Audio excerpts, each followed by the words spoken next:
students, welcome to RG Mathematics. Dear students, today we are going to discuss a new definition which is very important, that is the integral domain. हमने अभी तक ring क्या होती है ये सीख लिया, हमने यूनिट एलिमेंट की डेफिनेशन पढ़ ली, हमने कैसे यूनिट एलिमेंट्स को फाइंड करते हैं ये हमने सीख लिया।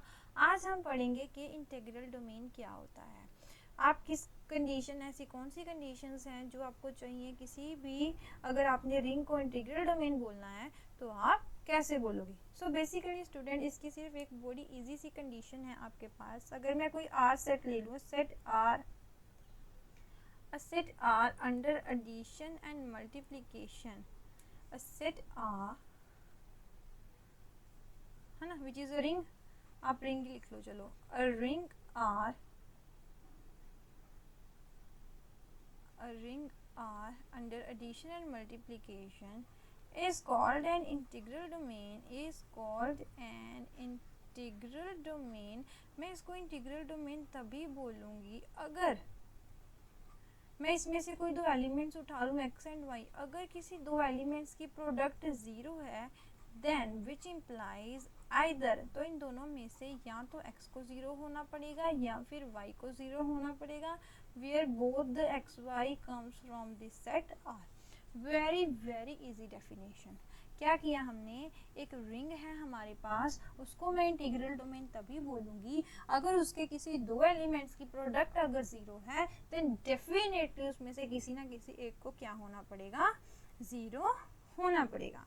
अब अगर मैं आपको इसकी एक एग्जांपल दूँ तो इसके आप पेपर में एग्जांपल क्या, देखो ऐसी डेफिनेशन ना आपके पास सेक्शन सी में आ जाती हैं, सेक्शन सी में डेफिनेशन आ जाती हैं, उसके साथ एग्जांपल आ जाती है कि define what is an integral domain, give some suitable example. तब आपको उसमें क्या करना पड़ेगा कि एक एग्जांपल भी देनी पड़ेगी।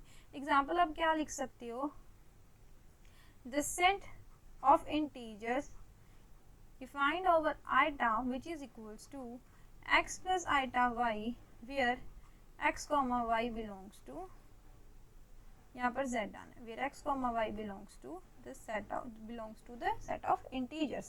अब इसको मैंने इसको बोला है कि ये जो हमारे पास ये जो रिंग बन रही है, क्योंकि z तो हमारे पास रिंग होती है, because z under addition multiplication is a ring.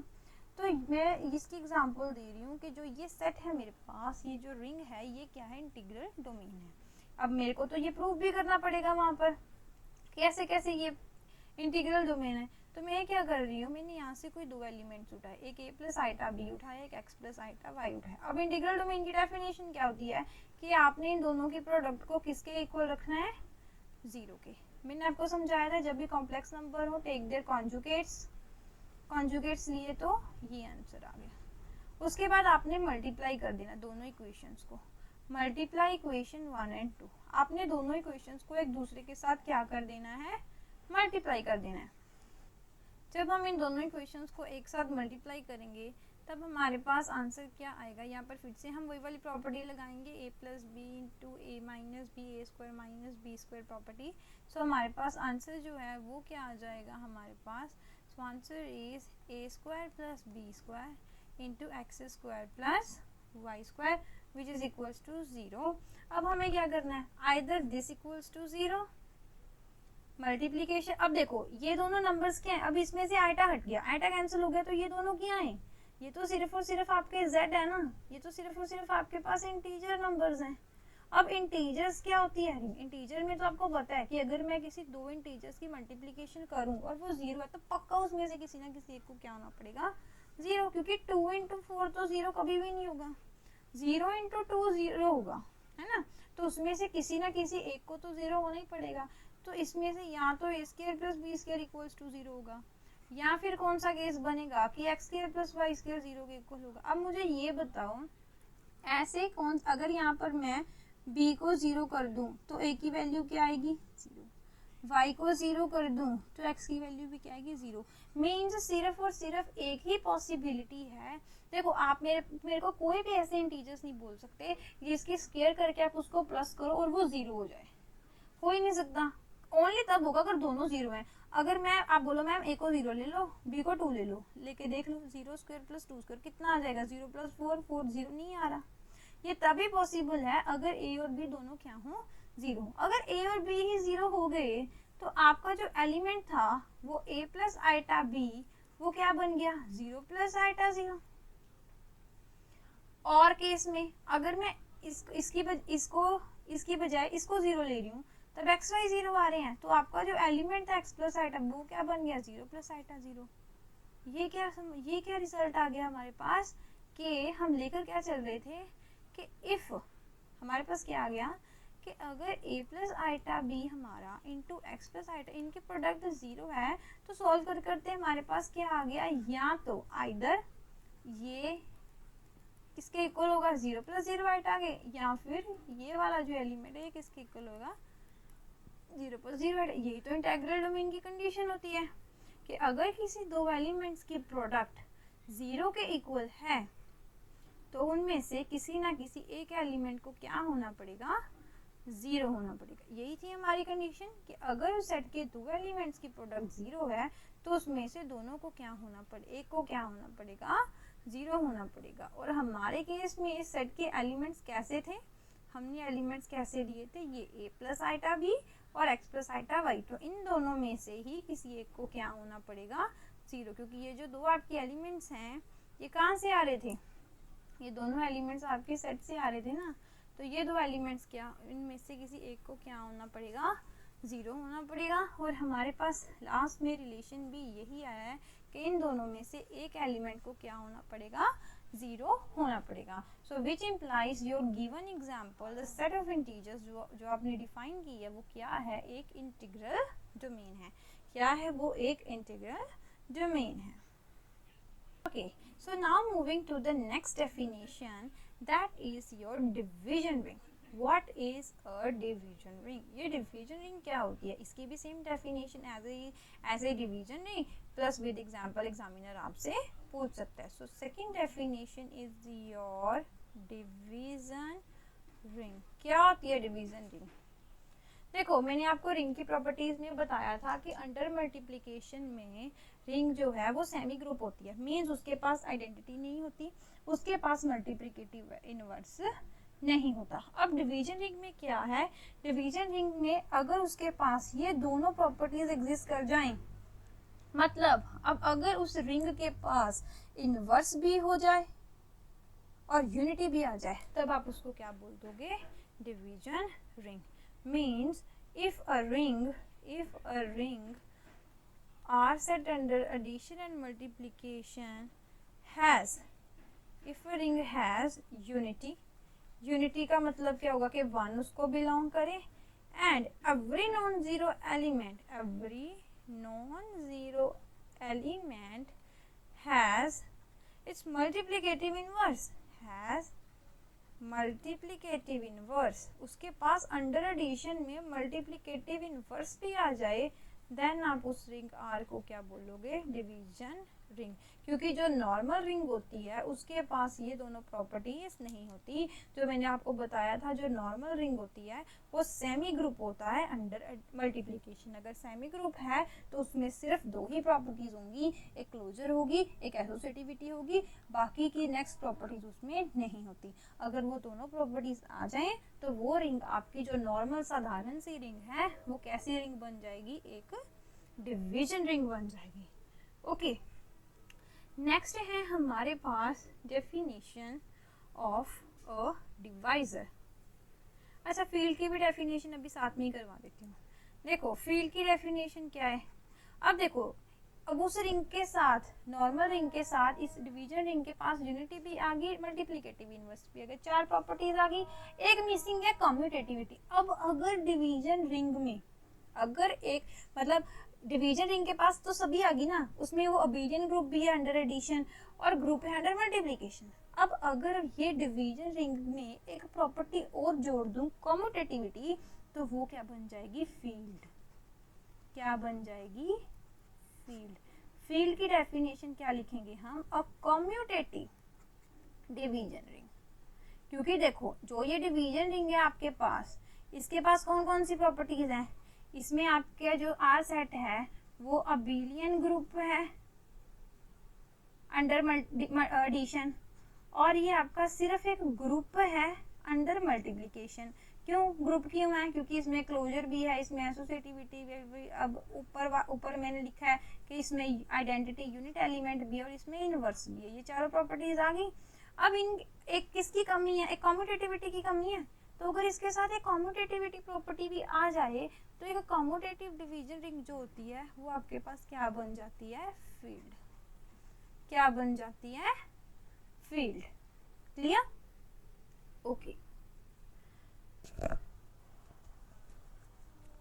So now moving to okay, field की अगर आपने एग्जांपल लिखनी है तो आप कॉम्प्लेक्स नंबर्स की दे सकते हो, ठीक है, रैशनल्स की दे दो, रियल सेट की दे दो, ये सभी आपके पास फील्ड्स होती हैं। अब हम एक इम्पॉर्टेंट डेफिनेशन और करेंगे आज की हमारी क्लास में, विच इज योर डिवाइजर। के डिवाइजर क्या होता है? What is divisor? Fourth definition जो आज हम करेंगे that is divisor. What is a divisor? Okay, देखो अब हम इसमें आर कोई भी commutative integral domain with unity लेकर चलेंगे। देखो जो जो भी डेफिनेशन की रिक्वायरमेंट्स हैं, जैसे मैंने यहाँ पर सिंपल रिंग नहीं ले रही, मुझे इस डेफिनेशन में क्या क्या लेना है? Commutative integral domain with unity, ये तीन चीजें लेकर चल रही हूँ। फिर लेकर चलना है कोई भी दो एलिमेंट्स। ओके, सो कंडीशंस क्या क्या लिखनी है आपने डेफिनेशन में, कुछ चेंजेस नहीं करने, अदरवाइज डेफिनेशन गलत हो जाएगी। लेट आर बी, अब आर मेरे पास क्या है? आर मेरे पास कोई भी कम्यूटेटिव इंटीग्रल डोमेन है। इंटीग्रल डोमेन है मीन्स अगर इसके दो एलिमेंट्स की प्रोडक्ट जीरो है तो उसमें से किसी एक को जीरो होना पड़ेगा, उसमें कम्यूटेटिविटी भी होल्ड कर रही है और उसके पास यूनिटी भी है, उसके पास वन भी है, विद यूनिटी है। आर कोई सेट है, उसके पास अगर ये सभी प्रॉपर्टीज हैं, देन मैंने ए एंड बी कोई भी दो एलिमेंट्स उठा लिए इस सेट से, देन इफ बी, अब इसमें से क्या होगा?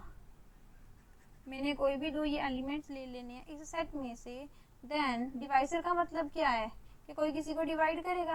बी डिवाइड्स ए, बी ए को डिवाइड कर रहा है। डिवाइजर का मतलब ये है ना कि बी ए को डिवाइड कर रहा है। यहाँ पे ऐसे भी लिख सकते हो, यहाँ ऐसे लिख सकते हो कि बी जो है वो ए का डिवाइजर है, B is divisor of A. Then देखो अगर सपोज कर लो 2 4 को डिवाइड कर रहा है तो 4 को मैं 2 इंटू, यहाँ पर कोई एक नंबर लिखना पड़ेगा, वो कितना है? 2। तभी 2 2 का 4 बनेगा, 3 नहीं लिख सकती, 1 नहीं लिख सकती। तो अगर b a को डिवाइड कर रहा है तो a को मैं b के साथ कुछ यहाँ पर मल्टीप्लाई में कुछ नंबर लिखना पड़ेगा, मैंने कुछ लिख दिया c। तो इस a को मैं ऐसे लिख सकती हूँ b मल्टीप्लाई बाय c। अगर b a का डिवाइजर है देन a जो है वो b का ही कुछ ना कुछ क्या होगा हमारे पास मल्टीपल होगा। अब यहाँ पर तो मुझे पता था कि 4 बनाना है, तो 2 के साथ क्या मल्टीप्लाई करूंगी कि 4 है तो 2 ही आ जाएगा। अब मुझे ना b का पता है वो कितना नंबर है, ना a का पता है, तो फिर हम कोई भी आर्बिट्ररी नंबर यहाँ पर चूज कर लेंगे। और फिर यहाँ पर हमारे डिवाइजर में से भी दो टाइप्स जो हैं वो आगे निकल कर आएंगी। फर्स्ट होता है आपका प्रॉपर डिवाइजर, फिर होता है आपका इम्प्रॉपर डिवाइजर। फर्स्ट है हमारे पास, जैसे अब हमने पढ़ा डिवाइजर है, तो डिवाइजर में से भी मेरे पास यहाँ पर दो टाइप्स निकल कर आएंगी। First is your proper divisor, next is your improper divisor. अब प्रॉपर डिवाइजर में क्या है? देखो मैंने वो एग्जांपल लेनी है, बी ए को डिवाइड कर रहा है तो ए को मैं बी इंटू सी में लिख सकती हूँ, है ना, ए को मैं बी इंटू सी में लिख सकती हूँ। अगर देखो b को मैं a का प्रॉपर डिवाइजर तब बोलूंगी अगर मेरे पास c जो है वो नॉन यूनिट एलिमेंट है, मतलब c यूनिट एलिमेंट नहीं है। यूनिट एलिमेंट नहीं है, यूनिट नहीं है मीन जिसका कोई मल्टीप्लिकेटिव इनवर्स एग्जिस्ट नहीं करता, देन आपका जो b है वो क्या होगा? प्रॉपर डिवाइजर ऑफ ए। क्या होगा? Proper divisor of A. Improper में क्या हो जाएगा? उल्टा इसका। अब अगर c आपका यूनिट एलिमेंट आ गया, if c is unit in R, if c is a unit in R, then b is improper divisor, improper divisor of a। तो मीन सबसे पहले हमने डिवाइजर पढ़ा कि अगर बी ए को डिवाइड कर रहा है तो ए को मैं बी के मल्टीपल में लिख सकती हूँ। अब जो ये प्रॉपर इम्प्रॉपर की जो ये सारी स्टोरी है ये किसके ऊपर डिफाइंड है, उस सी के ऊपर। अगर तो वो सी नॉन यूनिट है, अगर तो वो सी नॉन यूनिट है, यूनिट एलिमेंट नहीं है, तब तो बी आपका प्रॉपर डिवाइजर होगा। लेकिन अगर सी यूनिट हो गया तो बी आपका इम्प्रॉपर डिवाइजर हो जाएगा। Okay, clear, done. Now moving to the next definition, which is associates. Which is associates. Associates क्या होते हैं? Next definition is associates. क्या होते हैं associates? Okay. So let A and B be any element belongs to R are said to be associates. Okay, R मैं कोई भी set ले रही हूँ, ए बी उसके कोई भी दो एलिमेंट्स ले रही हूँ, उनको एक दूसरे की एसोसिएट्स हम तब बोलेंगे if there exist any unit element belongs to R. देखो आर मैंने कोई भी सेट ले लिया, ए एंड बी मैंने कोई भी दो इस आर सेट में से एलिमेंट्स ले लिए हैं। अगर A is equals to B into U हो, वेयर यू क्या है, unit element in R, means अगर मैं ए को बी के यूनिट मल्टीपल में लिख दूं, अगर मैं ए को बी के यूनिट मल्टीपल में लिख दूं, देन हमारे पास अब मैं क्या बोलूंगी, अगर A is equals to B U है या A is equals to U B है, तब मैं अब क्या बोलूंगी, ये वाला कि जो बी है वो एसोसिएट है ए का, बी इज एसोसिएट टू ए। कुछ नहीं करना, सिर्फ आपने ये चेक करना है कि जो भी दो एलिमेंट्स के बारे में आपको पूछा है कि ये इसका एसोसिएट है या नहीं, तब आपने ये चेक करना है कि क्या वो एक दूसरे वाला मतलब पहला नंबर जैसे ए है, क्या वो बी के यूनिट मल्टीपल में है। अगर यूनिट मल्टीपल में है तो फिर बी जो है वो ए का एसोसिएट होगा, अदरवाइज वो उसका एसोसिएट नहीं होगा। आई रिपीट, देखो अगर ए यू ऑफ बी के इक्वल है तब एसोसिएट कौन बन रहा है हमारे पास, ये पीछे से ऐसे उल्टा आना है, तो B is associate to A है। ओके, ठीक है।